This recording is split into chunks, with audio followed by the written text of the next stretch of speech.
मेरा नाम पायल है। मैं 10वीं कक्षा पढ़ती हूँ। KGBV Jenner. हम स्वराज के न्यू का नाटक कर रहे हैं। मेरे देखते देखते क्या से क्या हो गया जूही।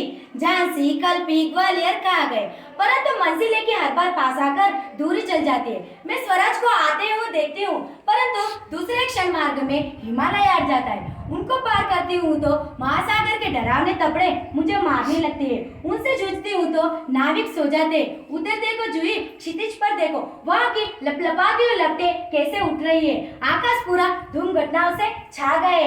यह प्रलय भूमि, परंतु राव साहब है कि रक्तमंडल के छाव में ऐशो आराम से मुश्किल हो गए। मैं जानती हूँ कि मैं अपने झांसी को किसी को नहीं दूंगी, परंतु झांसी मेरे हाथ से निकल गई। नहीं, झांसी मेरे हाथ से नहीं निकली। मैं अपनी झांसी को अकेले ही पाकर रहूंगी। कौन कहता है आप अकेली है महारानी? आप तो गीता पढ़ती है, फिर ये निराशा कैसी? मैं निराशा नहीं जूही, मैं जानती हूँ कि मैं अपनी झांसी को पाकर रहूंगी। क्या तुम नहीं जानते? एक बार बाबा गंगाधर से मुझसे क्या कहा था, जब तक हमारे समाज में छुआछूत का भेदभाव नहीं मिट जाता, जब तक हमारे समाज में विलासिता प्रियता को छोड़कर जनसेवक नहीं बन जाते, तब तक हम स्वराज के नींव को नहीं पा सकते हैं केवल बलिदान, तपस्या, सेवा से। लेकिन उन्होंने यह भी तो कहा था कि स्वराज्य प्राप्ति से बढ़कर है। स्वराज्य स्थापना के लिए भूमि तैयार करना, नींव का पत्थर बनना। सफलता और असफलता तो देव के हाथ में है। नींव का पत्थर बनने से हमें कौन रोक सकता है? वह हमारा अधिकार है। शाबाश मेरी कर्नल, तुम लोगों से मुझे यही आशा थी। जिस स्वराज की नींव तुम जैसे नारे बनने जा रही है, वह महान ही होगा। मुझे इस बात की चिंता नहीं है कि मेरे जीवन काल में वह आता है या नहीं आता। मुझे इस बात का दुख अवश्य है कि हमारे पास तात्या जैसे सेनापति है, मगर सेना के अनुशासन है। ग्वालियर किला है, मगर हम कुछ भी नहीं कर सकते। क्या तुम जानती हो? मैं जानती हूँ, हम विलासिता में डूब चुके हैं। कौन कहता है हम विलासिता में डूब चुके हैं? विलासिता में डूब चुके हैं राव साहब, बादा का नवाब, सेनापति तात्या। सेनापति तात्या नहीं मुंदर। ओ समझी, तुम तो उसके पक्ष लोगी ही। मैं उसकी पक्ष नहीं रहती, लेकिन जो तथ्य है उसे छिपाया नहीं जा सकता। सरदार तात्या राव साहब को अपने तन मन से स्वामी मानते हैं। ओ तुम उनको अपने स्वामी मानती हो? हाँ, मैं उनको अपना स्वामी मानती हूँ, मानती रहूंगी। लेकिन मैं उनसे भी अधिक अपनी महारानी को स्वामी मानती हूँ, और उससे भी बढ़कर मैं देश को स्वामी मानती हूँ। और इसके लिए मैं सरदार को भी ठोकर मार चुकी हूँ। जूही, तुम तो नाराज हो गई। मेरा यह मतलब नहीं था। मैं तो केवल इतना कहना चाहती थी कि जब तुम उन्हें अपना स्वामी मान लिया है तो तुम उन्हें रोकती क्यों नहीं? नहीं मुंदर, जूही ने तात्या को रोका। जब राव साहब के कहने पर तात्या इन्हें नाचने के लिए बुलाने आए थे, तभी जूही ने तात्या को धुतकारा था। स्वराज्य में नाचूंगी, बराबर नाचती रहूंगी, लेकिन मैं अपनी विलासिता के कारण अपनी कला को किसी की गले की फांसी नहीं बनने दे सकती। और मुझसे यह करने को जो कहेगा, मैं उसे ठोकर ही मार सकती हूँ। एक ठोकर ही तो नहीं मार सकते, यह दर्द हमारे मनों में कचोट रहा है। एक ठोकर ही मारकर उनकी मदहोशी दूर करनी हो तो और बातें क्या थी जूही? आपकी आज्ञा हो तो मैं ठोकर मारने के लिए तैयार हूँ। भाई साहब, मैं भी तैयार हूँ। चले हम सब चलकर उनकी नींद हराम कर दे। नहीं मुंदर, हम उनकी नींद खराब नहीं कर सकते। अब दुश्मन के ठोकर से ही वे नींद से जग सकते हैं। दुश्मन की ठोकर? आप ये क्या कह रही है? हाँ जूही, दोस्तों की ठोकर आश्वास की खाई को और भी चौड़ी कर देती है। क्या तुम नहीं जानती हम एक दूसरे को किस दृष्टि से देखते हैं?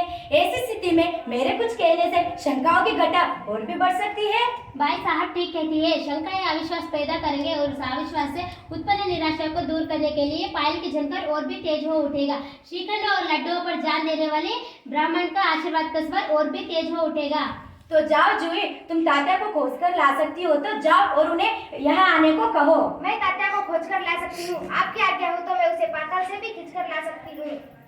महारानी प्रणाम। प्रणाम रघुनाथ। महारानी, आपने सुना? क्या रघुनाथ? महारानी, जनरल वेज की सेना ने पेशवा की सेना को हरा दिया। क्या पेशवा की सेना हार गई? पेशवा की सेना हार गई? अच्छा ही हुआ, अब पेशवा की आंखें खुलेगी। रघुनाथ, तुम जाकर सेना की तैयारी की आज्ञा दो। अब रोजा भी ग्वालियर किला नहीं ले जा सकेगा।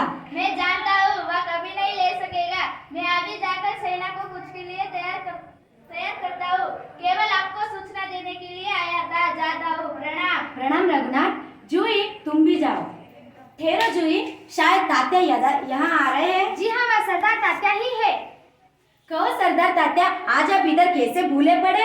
भाई साहब, मैं किसी के लिए सरदार हो सकता हूँ, पर आपके लिए सेवक ही हूँ। इतने बड़े सेनापति इस प्रकार से एक नारी के सामने झुकते समय आपको लज्जित नहीं आ रही? खैर छोड़ो, यह तुम्हारी विनम्रता है। ये तोपों की आवाज किस तरह की आ रही? क्या एक नया उत्सव मनाया जा रहा है। शायद चाटुकारों में जागीर बांटना अभी खत्म नहीं हुआ है। भाई साहब, आपको हमें लज्जित करने का पूरा अधिकार है, हम इसी योग्य हैं, लेकिन जो कुछ हो रहा है वह आप भी जानती है। शायद ब्रह्म भोजन के उपलक्ष्यों में तोपे चल रहे हैं। श्रीखंड, लड्डू, घी शक्कर की कमी तो नहीं पड़ गई? महारानी इस बार माफ कर दीजिए। भाई साहब, आप यूँ हमें कब तक फटकारती रहेगी? मैं भी तैयार हूँ, मैं भी तैयार हूँ, परंतु तात्या मुझे आपसे बहुत आशाएं थी। तुम्हारे रहते ये सब क्या हो गया तात्या? महारानी वह स्वामी भक्त है। हाँ, मगर हमें आज देशभक्तों की आवश्यक है। खैर छोड़ो, अभी भी कुछ नहीं बिगड़ा, अभी भी हम बहुत कुछ कर सकते हैं। इसलिए तो आया हूँ महारानी, आप जो कहेगी वही करूँगा, आप जो योजना बनाएंगे उसी पर चलूंगा। तो जाओ, तलवार को संभालो, नुपुर की झनकार के स्थान में तोपों को गर्जन देना है। भूल जाओ रागरन, याद रखो स्वराज को पाना है, रणभूमि में मौत से जूझना है। महारानी आपकी जय हो, मैं तैयार होकर ही आया हूँ। हाँ, मैं जानती हूँ तात्या, मगर तुम यह याद रखना कि दुर्भाग्य से हमें प्राप्त न सकी तो तुम सेना और सामग्री को दुश्मन के घेरों से निकल ले जाना है। ऐसा ही होगा महारानी। तात्या, मेरा मन कहता है कि मेरे जीवन काल में यह अंतिम युद्ध है। हार हो या जीत हो, मुझे इस बात की नहीं चिंता, मुझे इस बात की चिंता है कि हमारी वीरता कलंकित ना हो पाए। भाई साहब, वीरता आपको पाकर धन्य, आपके रहते कलंक हमारी छाया को भी नहीं छू सकेगा। आज्ञा दीजिए। प्रणाम। प्रणाम प्रणाम तात्या, अब मैं सीधे युद्ध भूमि में जा रही हूँ, तुम देर ना लगाना। सरकार, मैं भी आज आपके साथ बराबर रहूंगी और मैं आपका तोपखंड संभालूंगी। और सब हम मिलकर स्वराज को प्राप्त करके रहेंगे, या तो स्वराज के नींव का पत्थर बन जाएंगे। धन्यवाद।